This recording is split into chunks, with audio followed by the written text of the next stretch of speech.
J'aimais la science de vie, j'aimais la nature, j'aimais les végétaux et les animaux. Si tu tues les arbres, il fera chaud sur terre. Si tu tues les arbres, il fera chaud sur terre. Il manquera la pluie. L'environnement c'est pour moi, l'environnement c'est pour toi, l'environnement c'est pour moi. L'environnement c'est pour toi, l'environnement c'est pour nous tous. Nous devons le protéger. Nous devons le protéger.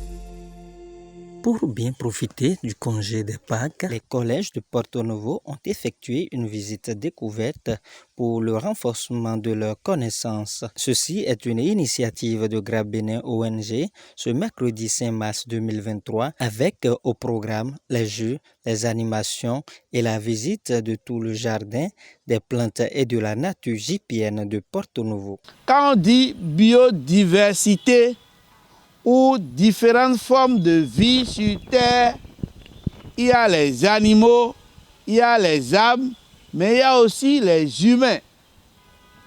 Et le seul héritage, ce qu'on va vous laisser quand nous on va tout finir, c'est la nature là.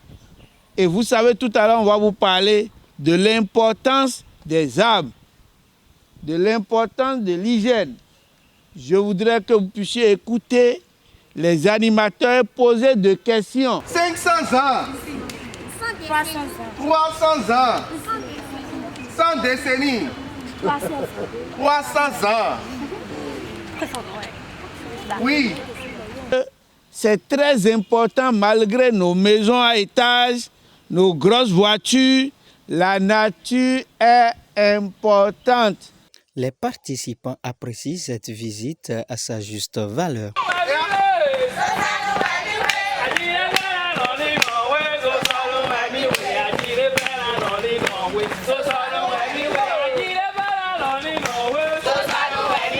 L'air que nous inspirons là, vraiment, ça nous fait du bien.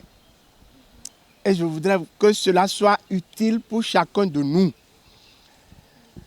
La solidarité que nous souhaitons entre humains, je voudrais que cette solidarité-là se développe entre l'être humain et la nature à partir d'ici.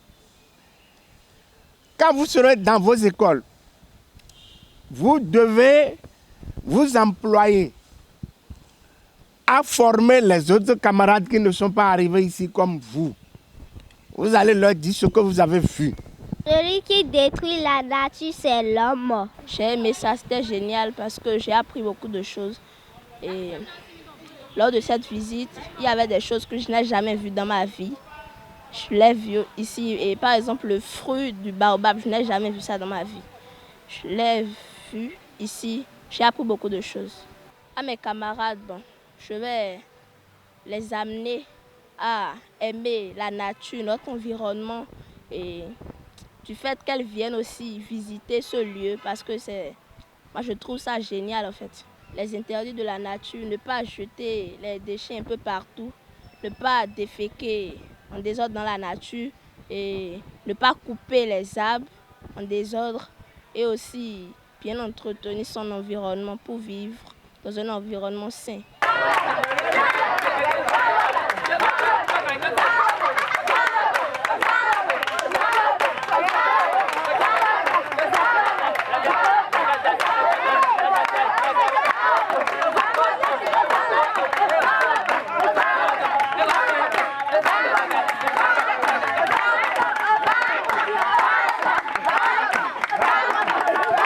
Elle n'a point oublié de remercier les organisateurs. Pour les organisateurs de cette visite, je vais juste les remercier pour ce projet parce que c'est pas facile.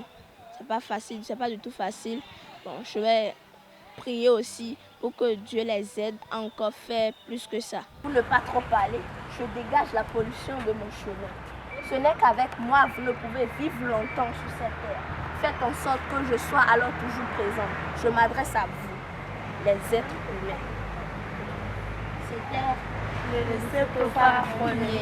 Le directeur exécutif de l'organisation non gouvernementale donne ses impressions. Nous animons dans les collèges et lycées de Porto-Novo ce qu'on appelle les classes environnementales. C'est des groupes d'élèves qu'on a mis en place, c'est des clubs environnementaux qu'on a mis en place dans les écoles. Et il y a les mercredis et vendredis, des animateurs de l'organisation passent pour sensibiliser, parler avec des enfants sur les enjeux environnementaux, initier des activités de salubrité, de sensibilisation, etc. Et donc, du coup, quand on parle chaque fois de l'importance des arbres, on parle de l'importance de la nature, on parle de la biodiversité et autres aux enfants, il faut qu'on puisse les amener à toucher du bout de doigt, à aller voir la réalité de ce qu'on leur apprend dans les classes. Et donc, aujourd'hui, on est venu avec les élèves du complexe scolaire Les Palmiers et du lycée Tofa premier pour une animation dans le jardin, le JPN, où après l'animation, ils ont fait la découverte du JPN, ils ont pris connaissance des différentes espèces végétales et animales qui se retrouvent au niveau du jardin. C'est également une manière pour nous d'inviter ces jeunes, d'inviter ces enfants à travailler, à communiquer autour de ce jardin pour que le jardin soit connu et que le jardin soit conservé pour très longtemps. Parce que là, vous savez, aujourd'hui, il y a plusieurs actions anthropiques qui sont en train de faire partie de certaines ressources. Et c'est également au niveau des forêts sacrées ou au niveau de ces sites sacrés ou bien de ces sites protégés qu'on a encore certaines espèces animales et végétales qui sont en voie de disparition. Et donc, s'il y a quelque part où ces espèces se retrouvent, il faut qu'on puisse travailler pour les sauvegarder, les conserver, afin que la génération future puisse toujours voir ces éléments. Aujourd'hui, on a travaillé avec ces enfants, on les a invités maintenant à aller parler de ce jardin, à sensibiliser leurs pères dans les écoles sur les questions liées à l'environnement, la gestion des déchets, la gestion rationnelle de l'eau, l'hygiène et l'assainissement autour d'eux, partout où ils se retrouvent. Ils doivent faire cette évangélisation pour la conservation de la biodiversité. Par ailleurs, il pense également que l'objectif est atteint. Oui, l'objectif est atteint parce que vous avez vu, à la fin, il est demandé l'impression de chaque enfant. Les enfants ne voulaient même pas partir de ce jardin. Et l'autre chose également, il y a des guides pédagogiques sur le jardin que l'ONG a actualisé en fonction aujourd'hui du système, des réalités du système éducatif. On a partagé ces livres à ces enfants. En tout cas, en général, l'objectif est atteint parce qu'ils sont trop contents et ils ont retenu aussi beaucoup de choses parce qu'avec un tour de table, au moins un enfant est arrivé quand même à retenir le nom d'une plante et qu'est-ce que la plante fait dans la vie. L'environnement, c'est pour vous, l'environnement, c'est pour nous. Tous, nous devons le protéger.